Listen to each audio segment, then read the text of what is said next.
Good day, esteemed professors. Today I will be presenting my Enterprise Architecture Assignment 1. This will mainly focus on T1 foods. This is by Blessing Bonga-Bonga, student 222144236. Before we begin going into the enterprise architecture, the first question that must be asked is the background on T1 food. And firstly, we start off by asking, what is T1 food?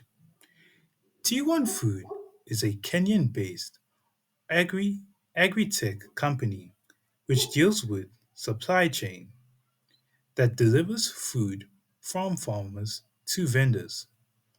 So, what does this mean? This means T1's food mainly focuses on the delivery of food to local shops, formal and informal shops. They deliver the food from the farmers to the vendors, such as in a South African context, which would mean they would deliver it from the farms to Pick and Pay and to Mommy Kosa on the side of the road. A main focus that I have learned with Tigon Food is their outsourcing. One of the things that make T1's food special is with the functions of technology outside of the expertise, they outsource it. This means, as I will elaborate further, technologies that does not directly involve the outsourcing of food and goods from the farmers to the vendors, they outsource it. I will now elaborate this further. Outsourcing. With T1 having a outsourcing strategy in terms of the enterprise architecture, we will look at what it take. We'll take a look at the technologies that changed that outsourcing, which allowed them to accomplish this. Firstly, we will take a look at Google Cloud. During the early phase of T1's food's life cycle, they saw a need for outsourcing of their data and systems because they saw they needed to be scalable quickly and could not deal with the maintenance that these scalability would require, these scalability systems would require. For instance, they use Google Cloud for APP, their DevOps, AI services, and data storages. This allows them to be quite agile, as they only mainly focus on the supply chain demands that is required of them in Kenya, while Google Cloud will manage their data and make lives very easy for them. In Centro are the outside organizations that was brought in to deal with improved billing and compliance management. T1 also use Intro for their engineering support, technical problems within its platforms, recruitment, and onboard of new staff. So what does this mean? This means Incentro is a third-party organization which helps compile the technical sides of the business. That means they deal with mainly most of the technical side of the business and and how they can use the technical expertise they have to solve problems, such as using their technical expertise to solve their engineering support. So that means they support the engineering and technical side of their apps and all their databases combined with the Google Cloud. Technical problems, if anything, may break down on the technical side, like their websites, they are responsible and help fix that. And obviously, their recruitment and onboarding. That means these individuals train people so that they can work for Tiguan in terms of their programming of their websites and IT systems. So now that we understand how they use their enterprise architecture and change technologies to improve, we'll see the impact of this outsourcing and the improvements that it has made. The impact of the outsourcing in the last 8 years can be seen in various places in Kenya.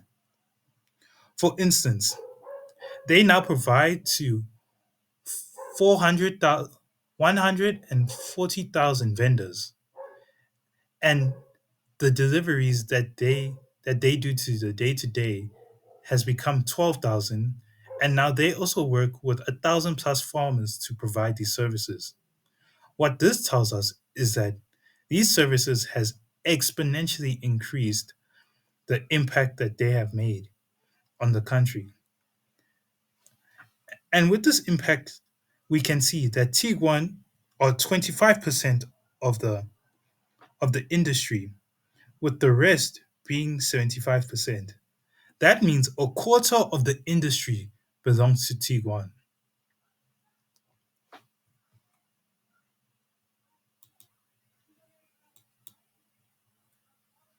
Now we will look at the enterprise architecture framework. In all businesses, there are four layers that support each other in an enterprise architecture framework. These layers consist of business, data, application, and technology.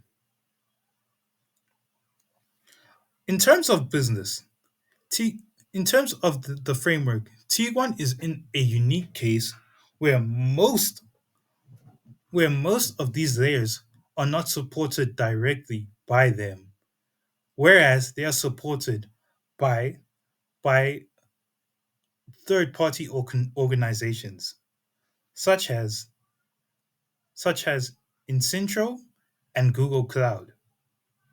And at the top of this is the CEO, Charles Ballard.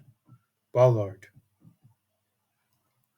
We will now look at the organizational structure to get a more in-depth look on how this framework would work and who is responsible for what. When looking at the organizational structure, we can see at the top is CEO Charles Ballard. Charles Ballard would be responsible for the business sector of the framework. He would be responsible for all the business applications within the framework. But then after Charles Ballard, we have the Chief Commercial Officer, the Chief People's Operational Officer, the Chief Officer of Supply Chain Operations, the CFO, and the Technical Manager.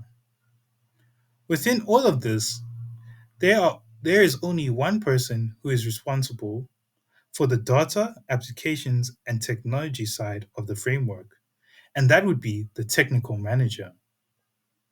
Due to this, the technical manager would need to have an in depth understanding of what needs to be outsourced and what can be kept in house. But in this case, mainly everything concerning the data, application, and technology would need to be outsourced. And the CEO, Chief Commercial Officer, Chief People Operational Officer, Chief Officer of Supply Chain Operations, and CFO would all operate on the business side of the framework. And then under under these executives would be the board, and under the board would be the managers and employees. Thank you for your time, and thank you for listening.